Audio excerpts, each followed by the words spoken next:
Wanted to talk today about some of the events that happened on the weekend of April 3 to April 4.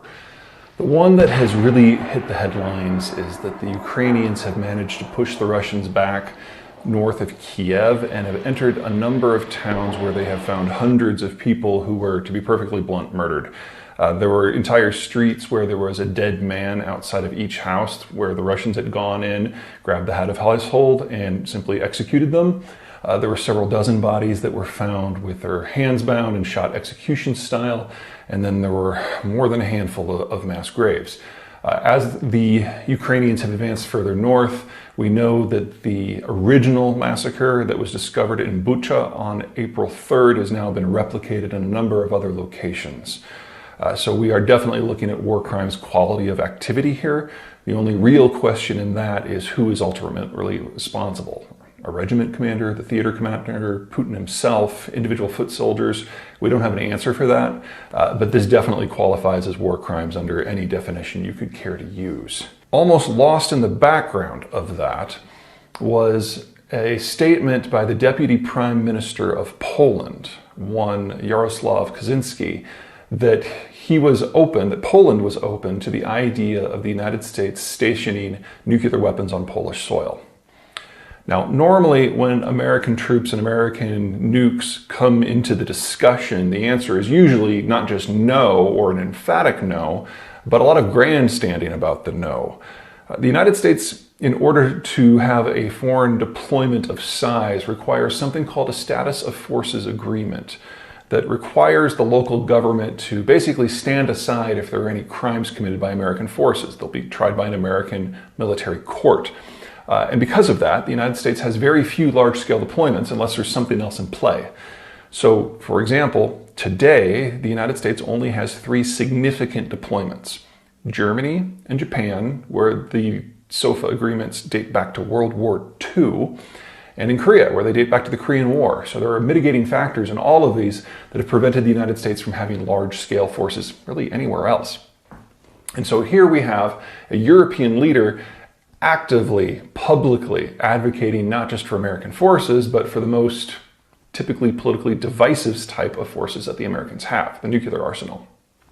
The question is why and why now? Let's start with Kaczynski himself. He may be deputy prime minister, but he's actually the guy who's in charge of Poland. In many ways, Kaczynski is a combination of some of the less desirable aspects of Barack Obama, Donald Trump, and William Jennings Bryan.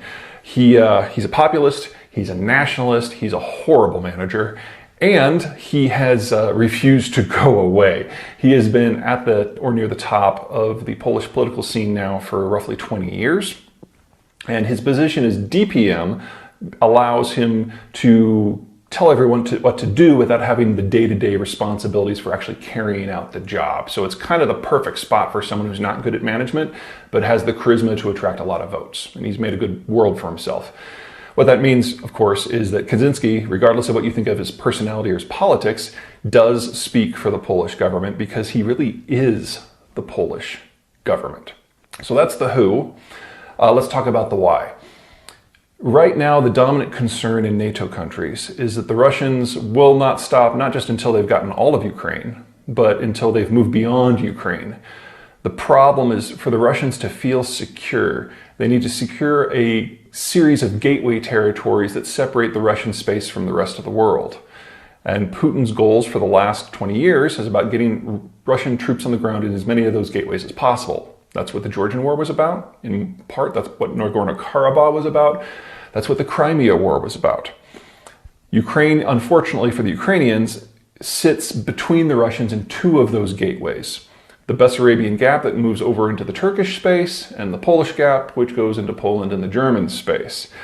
Which means that if the Russians do succeed in conquering Ukraine, and I'm still of the belief that in time, with a sufficient application of artillery and inhuman violence, they will, then the next stop is to move into Ukraine.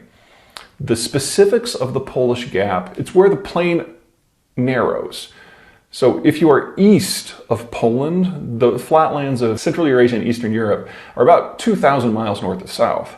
But then it suddenly narrows at the Belarusian-Polish border to about 300 miles, and then it narrows to about half of that as you move into Poland between the Carpathians and something called the Masurian Lake District, which is simply too boggy and rugged for tanks to move through. So from the Russian point of view, they don't have to just get Ukraine.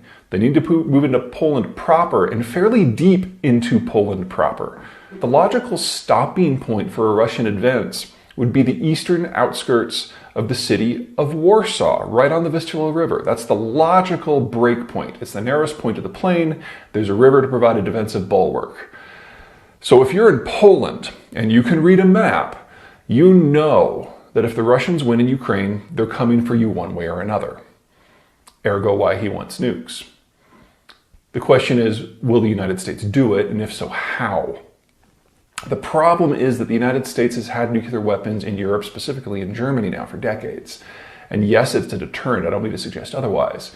But if you really want to stop the Russians from entering Poland, you don't just need a nuclear facility, you would need the army facilities to protect it as well. You don't just send a nuke unescorted. The question then is, where would the base be?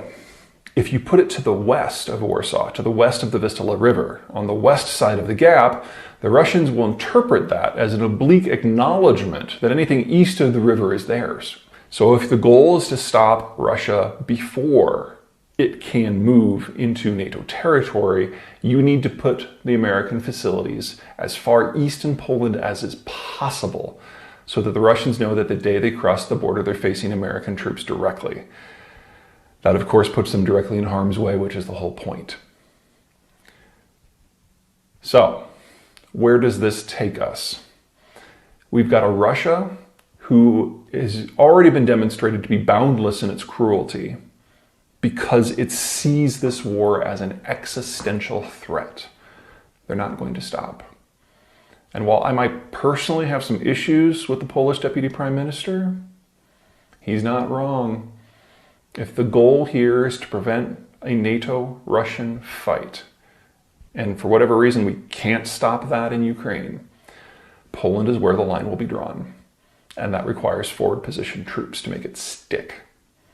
Whether it'll be done or not, of course, is up to the politics of the Europeans and Washington. And it's simply too soon to know how that'll shake out. But this is going to be the debate. All right, that's everything from me.